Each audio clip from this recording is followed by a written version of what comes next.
Hello guys and welcome back to another video. Today it is Sunday and I'm doing a weekly recap of the week. I'm not too proud of my performance this week. It wasn't the worst, but could have done a lot better. I ended up the week $280 up. Now I'll walk you through the possible trades right here and what should have happened really. So what I came to the conclusion was Monday was a no trading day. We had open, just shot up, we're at all-time high, didn't get any retracement to the downside and just went up. So no trades for me Monday. Tuesday also no trades. I was looking for us to trade back down here to catch along, but we just shopped the entire day basically, so no trades there either. These days were pre-FOMC, so probably why they were low probability and why we didn't get a good setup. So coming into Wednesday then, the day of FOMC, there was two nice shorts.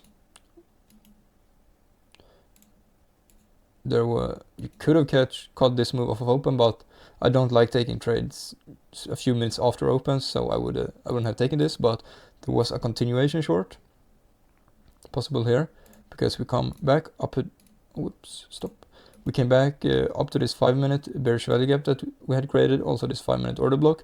We make the SMT here. We already have this SMT, so we are respecting this SMT and make another SMT and respect bearish right here. We have made another low just above this low and no SMT here, so it's clear price wants to go lower. Here we get the disrespect of this small 1-minute bullish, also desist, and I'm very certain I can't show the 30-second because I don't have it, but I'm very sure we had a 30-second disrespect bullish here as well. So we could have entered after desist, stop loss at the highs, and have target at these lows basically. So this was my setup and a really nice trade. Why I didn't take it was because I came into the day thinking I wasn't gonna take a trade during open because there were FOMC later in the day, and last time I traded FOMC or before FOMC the price was really bad and I took a small loss. So I came into the day thinking price was gonna be really bad before FOMC, so I wasn't really looking at the chart that much, but this was a very nice short. So we just shop, and here comes FOMC, which we shoot up, make another SMT, we make a low right here above this low, and we get, I think we disrespect this 1 hour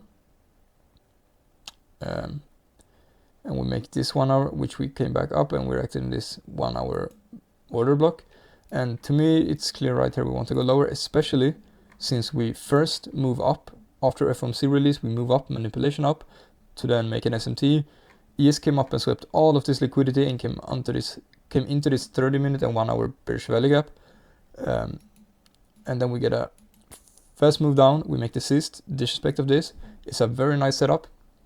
I didn't take this on the express. I took this short on combine. However, I got my entry right here because I was waiting for the 3-minute disrespect, and this just comes down to I was too scared during FOMC, even though I know there presents itself quite nice setups usually during FOMC. I was just too scared of taking it on the express, even though it was my setup, a very good one. It checked all the boxes, but it was during FOMC and I was just too scared to take it really. And that's what it comes down to a lot this week, just me being scared on the express mostly. Because I lost last week I lost money on the express, and last time I had an express I blew it just by taking bad trades, so that kind of has stuck with me, and I'm just scared of taking trades really, and that's what's stopping me. So then Thursday this trade I actually took on the express. It was a very nice trade. We at open first go down, make this SMT, then we go up and we build this high within this bearish PY. We also have these equal highs and stacked highs up here and all-time high right here. And when we're at all-time high, I basically just look for pullbacks to then be able to catch along and go to take all-time high again, because all-time high creates new all-time highs. So then we ran down, ES took out Asia low and London low, created this SMT. NQ came back and rebalanced price from this low to this all-time high. Just rebalanced it, came into this 15-minute bearish inverse value gap, And then we make the Cs to disrespect. This is like textbook trade. Turtle soup here, higher time from SMT, just so clean. Only problem here is the entry is up here because we get such a strong close, and it is 11 points above the cyst line. It isn't like the worst, but I would have preferred to have an entry, let's say like right there for the close to be. It would have given better RR and overall a better trade, which led, I only took 3 contracts here, which the fear comes in play again. I was scared, only took 3 contracts. I was planning on adding if we came down because I thought my entry was too bad, but I didn't get to add, so I had 3 contracts. Once we came up here, I ended up going break even. We came into this first presented for value gap and we respected it. However, I don't think I should have gone BE here because price didn't really give me a reason to. We had taken no liquidity to the upside. We had no bearish SMT created. We really had nothing saying that we are done to the upside. We have a rebalanced price. We have reacted in a bullish PY. We're at all-time high, so we should want to go higher. So really shouldn't have gone break even here.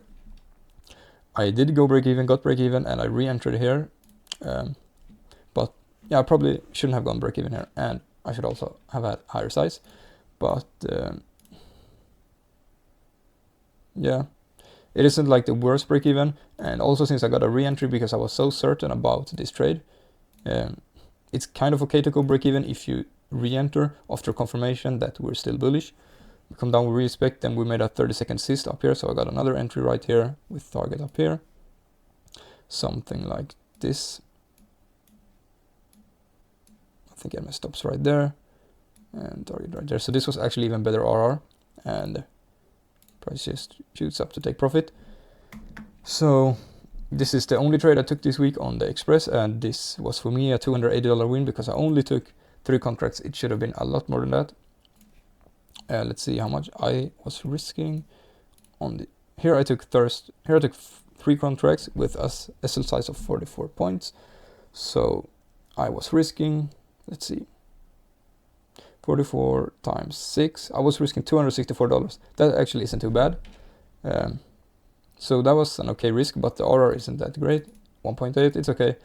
But I actually had my 2 contracts off here and 1 here. That's not what I should have done. Here I should have break even here and full take profit here, or take profit here and leave a runner up here, because this is just way too bad RR, and it's yes, you should target low hanging fruit, but this is just cutting yourself short in my opinion.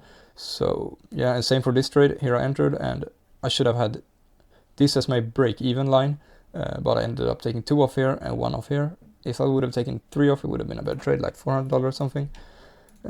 But yeah, and here I also took 3 contracts, but I said that was way too low size since I was only risking like 6 times 30, $180. I should be risking near $300 at least. So yeah.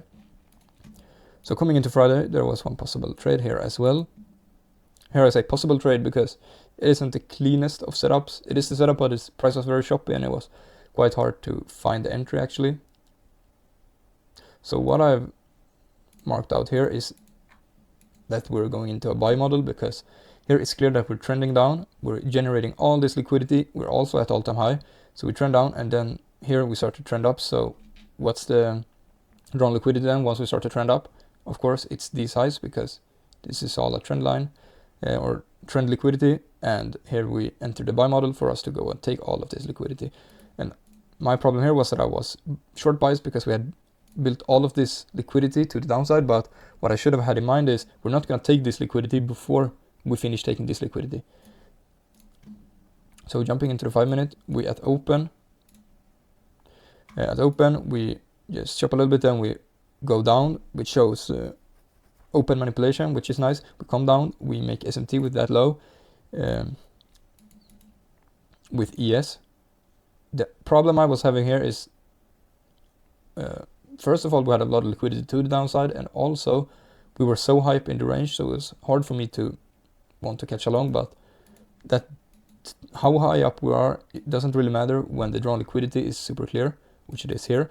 We respect this 5 minutes, then we go up and disrespect this 5 minutes, bearish. So it's shown clearly that we're bullish and that we're wanting to go up because we respect bullish and disrespect bearish. We build an internal high within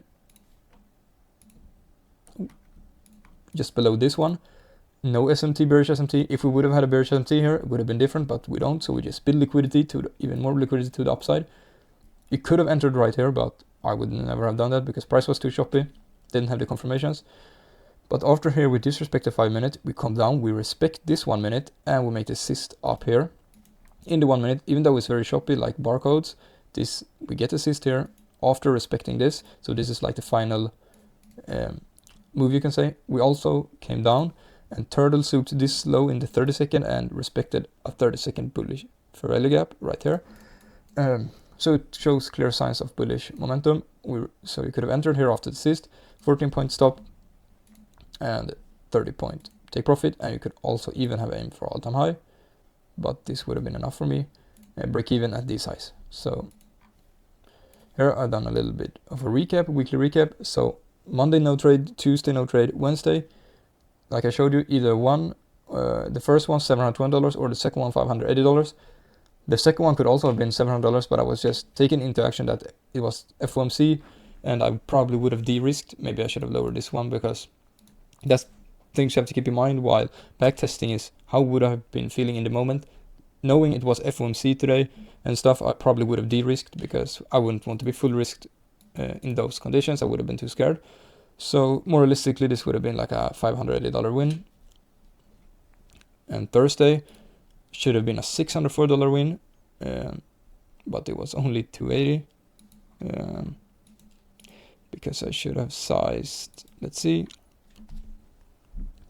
I should have taken like 4 contracts, so it's 8 times 44, risk 350, and then 8 times 80, because I should have had my take profit here, maybe a small partial here, so maybe the day should have been like 580 or something, but 280 is too small at least, so it should have been a bigger day.